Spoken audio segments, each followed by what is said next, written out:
YouTube, what it do, loved ones. You know the motto, if you can, after the story, go over there, hit us with a like, which is a thumbs up, and that'll let us know we kicking our stuff. Today, we on the edge with BJ, APB, and one of the young homeboys had hit us and wanted me to chime in with BJ to ask BJ, back in the days, homie, what was one of the, or the two of the dangerous, or what became the most dangerous C.Y.A.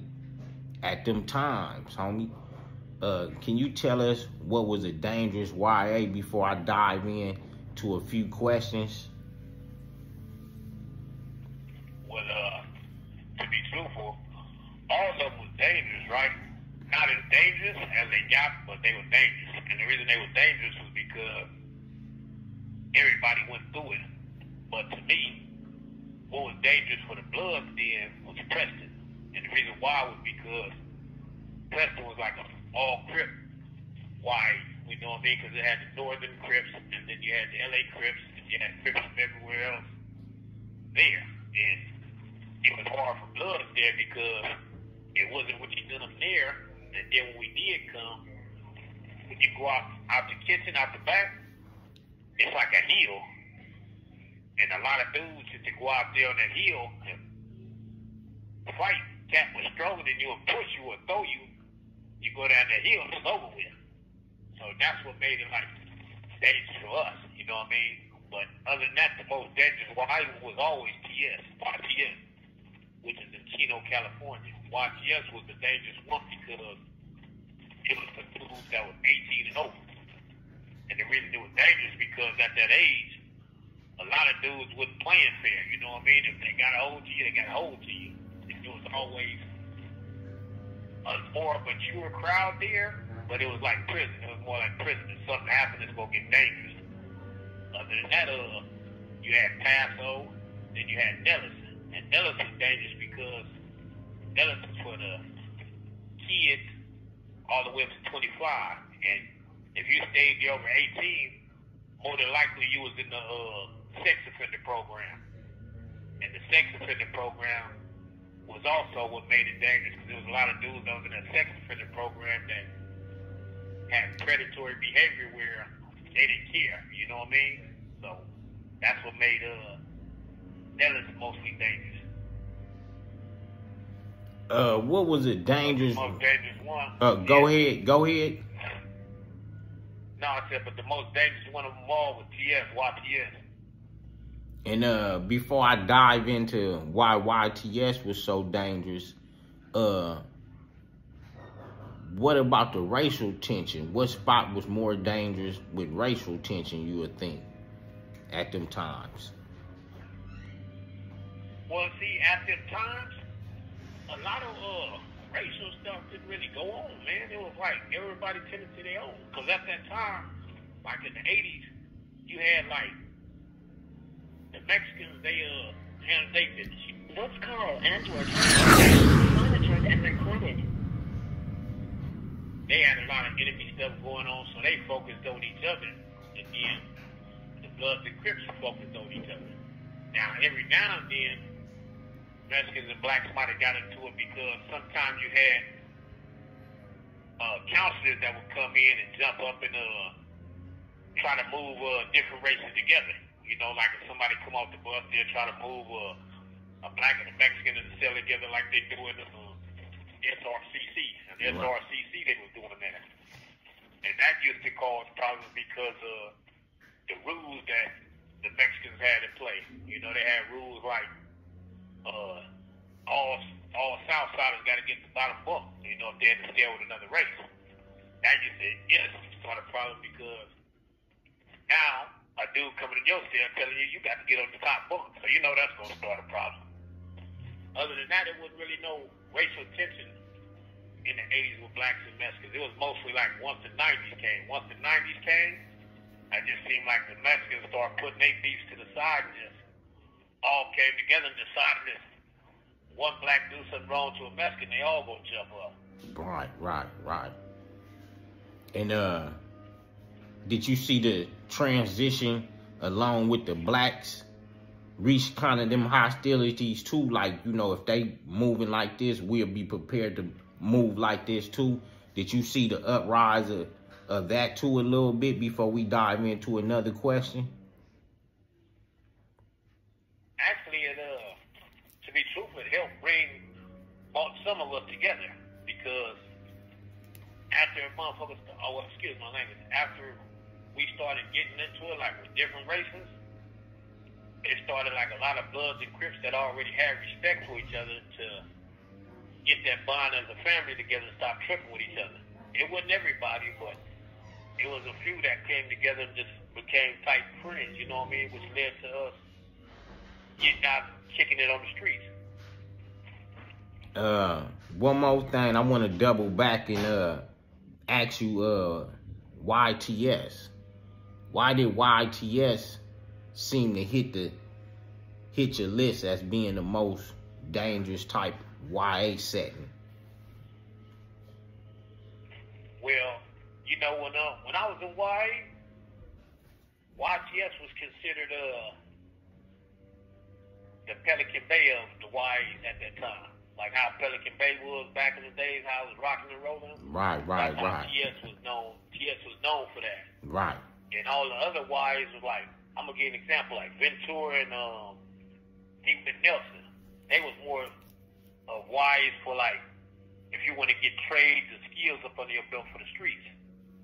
The rest of the youth authorities was like just housing placement to put you somewhere and put you in school and get you ready to go back home. And that's why TS was the most dangerous, because TS was considered the last stop. That's where they send the worst of the worst at.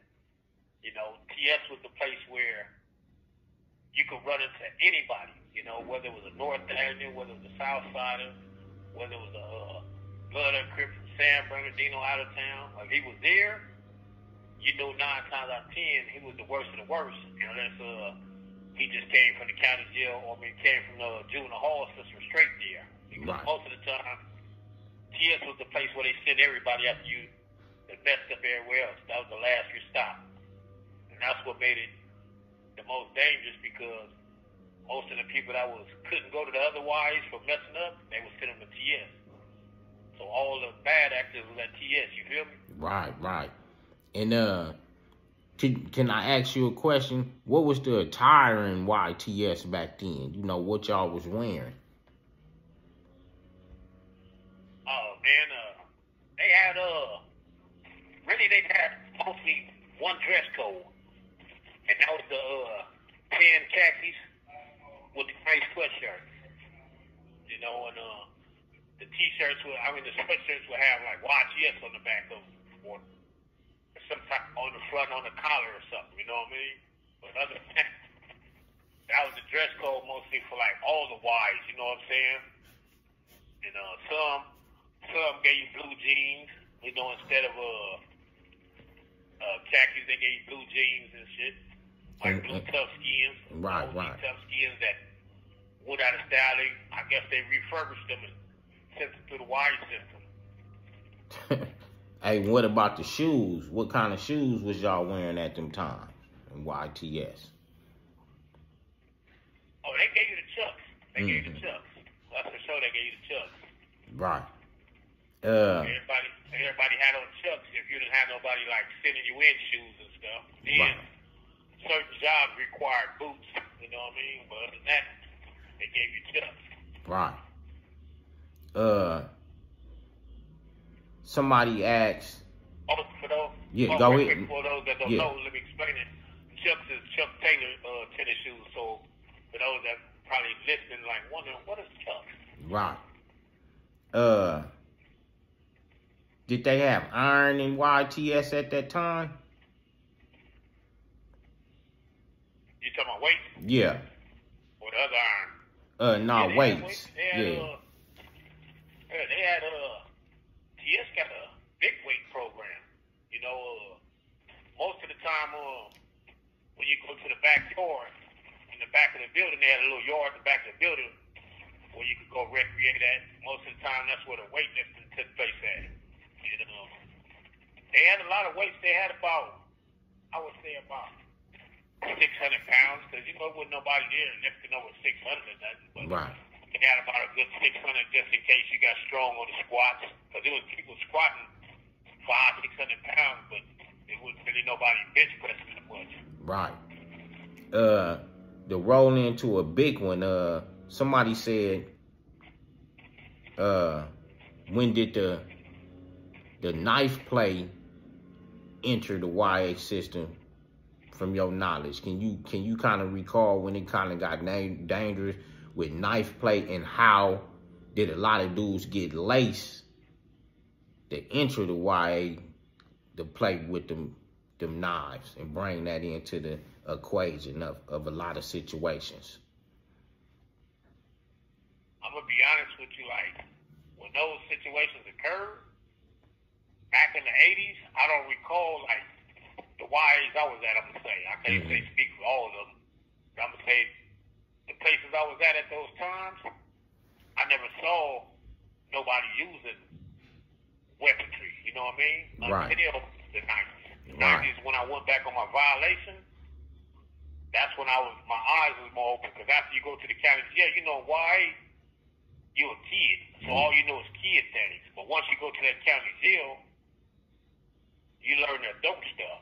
And a lot of that stuff was going back to why, because kids was going back on violations, even though they was grown now. They was going back to why to finish their time. Right. And when they was going back, them was the guys that was bringing back what they learned from the county jail, which was Knifeplay. Because in the county jail, it wasn't a lot of fights either. It was a lot of people doing stabbings. You know what I mean? And Right. people wouldn't get packed out.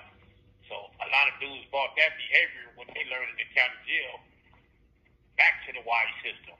And when they brought that back to the Y system, that's when in the 90s it started a lot of sticking. And the first one that I recognized was the 18th Streets and the Pacoimas that got into it. And when they got into it, it was a big old thing. I'm talking about it was big, man. And that was the first time I heard about somebody getting stabbed. Right. They had locked the institution down and all that.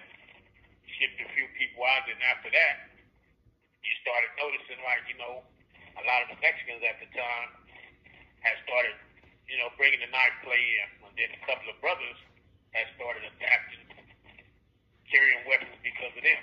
You know what I mean?